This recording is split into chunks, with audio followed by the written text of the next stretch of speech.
You're listening to The Air Up There, a podcast about the wide world of aviation and aerospace. I'm Dominique Gabreu. And I'm Alan Kennitzer. When I heard the FAA had troubles with reported laser strikes, I pictured Star Wars and sci-fi.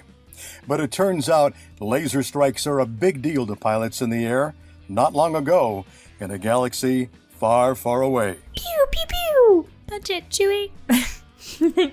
Imagine someone shining a flashlight in your eyes at night and really messing up your ability to see while you're in a dark room. Now imagine that when you're going hundreds of miles an hour at thousands of feet in the sky with dozens of people's lives in your hands. If Han Solo or Chewie were flying around the National Airspace System, I bet they'd have strong feelings about this issue too. Our colleague Nia Field sat down for a Zoom conversation with Tim Wallace, FAA Manager of Operational Security Initiatives, but you can think of him as one of the FAA's laser strike experts. Tim will tell us exactly what a laser strike is because, like me, I'm sure the public really doesn't know what that term means.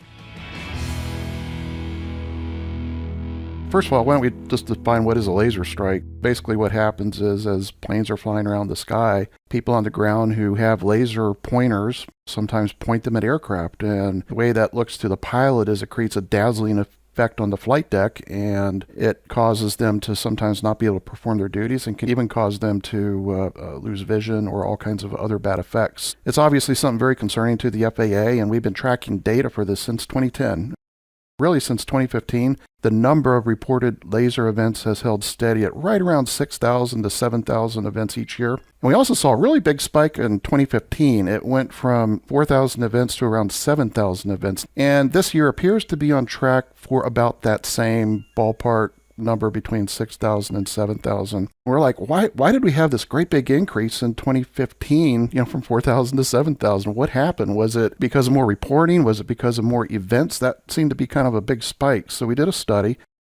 One of the box carriers, as we call them, actually had really good standards for their pilots to report laser events from the very beginning. And we felt like we could use them as kind of our control. And if we saw an increase with this particular company, then we knew that overall the number of events was increasing. What we really wanted to understand, more reports versus more events, and what we concluded from that little study is it was about half and half, actually, which added a little insight. It made it a little less disconcerting, I guess, that some of it was simply more reporting because of pilot awareness to report these events. With the increase in laser strikes, was it in specific states? Yeah, really since 2010, we've kind of seen the same patterns. States with larger populations seem to have the greatest number of events, things you would expect like California and Texas and Florida and Arizona and Pennsylvania. Those are kind of the top five. However, if you correct for population, some really interesting patterns kind of come out from that. Hawaii, surprise, has 64 events per person as compared to, say, Nevada and Puerto Rico and Arizona and Oregon and Utah. They're all around 40 events per person. So the winning state's Hawaii, which is really surprising. Now, what's interesting is the cities more or less match the states. We've also noticed that most events kind of happen between midnight and 7 a.m. and also in the cooler months between September and February. That's where we seem to see the most activity with laser events. Why do you think we're seeing an increase in laser strikes? Yeah, that's a great question, and one that we've wondered a lot about as the numbers increase. Now, the good news is from 2014 to 2015, where we saw that big spike, since 2015, the number of recorded events have remained about the same. And I really think what's driving it is first, there was that genuine increase in the number of events. And I think that was because they're very accessible to just about anybody. And then the second reason is pilots now know that they need to report these events to the FAA as they occur. Between reporting and an increase in events driven by more lasers, I think those are the two biggest drivers. The good news is pilots are willing to report now because they feel like there's at least a chance that something can be done. Thank you so much for speaking with us today, Mr. Tim. What would you like to say to people who are pointing lasers at airplanes? The FAA has made a lot of efforts to publicize this laser data, and I know there's a lot of really smart people in industry and academia who are looking at that data, and certainly if they observe anything that's noteworthy that they think we'd be interested in knowing about, please let us know trends and patterns that are a little harder to identify. So let's make this a two-way conversation, and that way we can work towards that zero event goal together. And wouldn't that be great for the safety of the aviation community if we could do that together? Thousands of laser strikes a year, Dominique. And that's just the ones that are reported. I know, right? And it's way less fun than set phasers to stun, Mr. Spock. Pilots have gotten so much better about reporting and being aware that strikes can occur over the last 10 years. But even with all the planning and preparation that goes into flying, laser strikes can still catch them off guard. And that's a really serious thing. Our colleague Arlene Salick sat down with 3 folks over Zoom to break down what happens in the cockpit, what happens to the pilot, and how law enforcement is addressing incidents on the ground. We're going to play the 3 conversations back to back to help paint a picture for our listeners.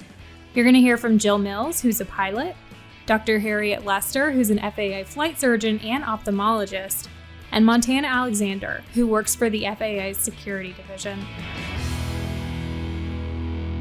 If you are intensely focused on something and you're expecting weather, you've briefed it, you kind of can expect a maintenance thing. You can expect that. You can be prepared to go around. I would say a laser is not something you're like, okay, I'm going to do this if I get a laser. I'm going to do this if a laser hits my eye. I would not say that we get so many of them that is in the forefront of our minds, because it's not something that you deal with every day. Your eyes are acclimated to this very low light because you want everything to be focused outside to be able to land. All your instruments, your flight instruments and your engine instruments, to be in the exact right focus. You've tweaked it to be perfection by this point, and all of a sudden you get a laser strike. It could hit either pilot, both pilots, and if it doesn't even hit either of us, if it lights up our flight deck, it also is very alarming. You don't know where that's coming from. Could it have been a fire where it hit? Did it spark something? It's very unusual to see a bright light in the flight deck. It doesn't necessarily need to actually hit the pilot to be able to startle us. Jill, can you describe what it would be like to have a laser strike while landing the aircraft? If you can imagine if you're sitting in a dark room and then somebody opens the door and like you're squinting, had to take a second to readjust. But all that time that you're readjusting, you're in a most critical phase of flight. You're down low, you're going fast, you have hundreds of people behind you that you're in charge of their safety. It'd be the worst time ever to get a laser strike. Have you ever had a laser strike when you were flying? I can happily say I have never had a laser strike, but I have worked with multiple pilots that have. So that's part of my job. We do the reports and we have checklists to fill out and we point them to doing those and make sure they get done. We have protocol that if you do get hit, you would have to be recrewed and it could affect the next few flights coming down the pike as well. When I look at flying an airplane, it's a great job and how fun it is and all that. I honestly think that I am in charge of over 180 people that are sitting behind me, and it's all about safety. And I always think that I kind of put in my brain that could be my family, or maybe it is my family or my friends sitting in the back. So I implore like anybody on the ground that thinks it could be fun to point a laser at a pilot or at a plane, that, you know what, your family, your friends, your people might be on that plane and you're risking their lives by doing that. And we need to just get the word out that everything about aviation is about safety. It's fun to talk about it all afterwards, but while we're doing it, it's really intense. Basically all the way to landing, all the way to the time where you stop and taxi off. The second that you sort of relax is really when you set the brakes at the gate, and you just don't want any distractions, and those lasers are very distracting. I've been the regional flight surgeon for Eastern Region for 20 years, and because I'm also a board-certified ophthalmologist, I have been in a unique position to have the cases referred to me to speak to pilots and find out what happened. When I interview them, it's a fine line that I walk because on the one hand, I want their engagement. We really want to find out if there are significant injuries. And on the other hand, we realize the pilots have been victimized by the laser strike. So as a regional flight surgeon, I am playing both the role of the regional flight surgeon, but also subject matter expert from a medical side. Dr. Lester, why are lasers so dangerous for pilots? Lasers are actually used therapeutically in ophthalmology, and depending upon the wavelength, the laser will preferentially go to different levels of the eye in a positive way.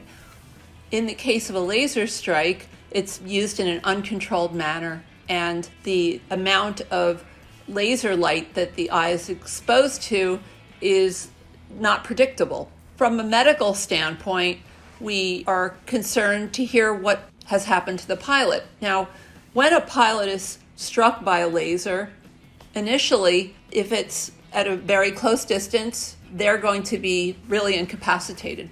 Lasers obviously are not going to be able to contact an aircraft that's at 30,000 feet, but it's upon approach or takeoff, and more typically approach, that the laser occurs. There are a lot of different ways this can impact a pilot. You're dazed, you have a bright light, you don't know what to do if you're not trained. If you are in the dark, which is usually the case, you're dark adapted, all of a sudden you brighten the lighting, and so now you've lost the benefit of that dark adaptation, and that decreases your night vision. What would you like to say to the public about laser safety? My message is twofold. What you think is a game or a toy is actually a weapon. And do not direct them at aircraft or vehicles or anybody, because they are weaponry. And you will wind up, if you're caught after a laser attack, with a felony conviction. I work with the FAA Security Division. This falls under ASH, and ASH stands for Aviation Security and Hazardous Materials. Now, the Law Enforcement Assistance Program, or LEAP as we refer to it, falls under ASH, and our mission is twofold. Number one, we protect the national airspace, and number two is we assist law enforcement with incidents that have some sort of aviation connection. Montana, how does the FAA work with law enforcement on laser strike investigations? With hundreds of laser strikes that occur each month and thousands each year, LEAP agents like myself and law enforcement have been able to fine-tune our investigative skills regarding these incidents. We've been able to expand our training to pilots as well as to officers, and we've implemented the use of high-tech equipment in certain aircraft belonging to law enforcement, which have helped us to locate and identify some of these subjects perpetrating these incidents. This is a direct result of the seriousness of lasing and these incidents. Like many crimes, both law enforcement and the FAA see the need for education, outreach, and the need for cooperation from the public to be able to address this going forward. Can you give us specific examples of laser strike incidents? One particular incident has to do with a child playing with a laser they received for Christmas. Inadvertently, that laser was pointed up directly into the sky and ended up lasing some helicopters that were conducting public safety activities. Ultimately, the pilot did have temporary flash blindness, and he was grounded for a few days after that incident because it was determined by his medical division that it wasn't safe to fly until his eyes fully recovered. But basically, this really illustrated a twofold aspect of these incidents that we see. Number one is the carelessness, being aware that these lasers could potentially hurt or harm someone, and then the inaction by those observing the activity. This is a common role that we see in these incidents after the fact and after our investigations, and ultimately it's up to the public to be able to see something and say something so that we don't continue to see these and impact aviation in a negative way. What message would you like to send out to the public about minimizing laser strike incidents? Lasing aircraft is not a game, and lasers really are not toys. What seems like a tiny little beam of light at the source when you're playing with it expands to a light ray that could measure several feet in diameter by the time it hits a cockpit. And that bouncing around that cockpit with glass and shiny knobs and metal, it really puts lives at risk. And we need the help of the public to understand this. It's a federal crime to shine a light at an aircraft, and unfortunately, this comes with ramifications. You could face a fine up to $250,000 and even 5 years in jail. And then the FAA could step in and they could impose a penalty of up to $11,000. I think that's per incident or per violation. Shining the light of a laser into the cockpit of an aircraft can temporarily blind the pilots we rely on to transport us through the air at several thousand feet, so that we could arrive at our destination. And this jeopardizes that activity. And it jeopardizes those potentially on the ground, as many lasing incidents occur during takeoff or even landing. When this happens, we request you say something. And remember, lasers aren't toys. All right, you heard each of our guests say it. Lasers are not toys, and this is not a game. The good news is that the FAA, pilots, and law enforcement are all on board that laser strikes are an issue. They're all focused on educating the public to be more cautious and aware. So do pilots a favor and lose the laser. Ending on a strong note, that's it for this episode. You've been listening to The Air Up There. If you liked today's episode, please subscribe and share it with someone else. We'd also really appreciate it if you'd leave us a review. You can find the FAA on social media too.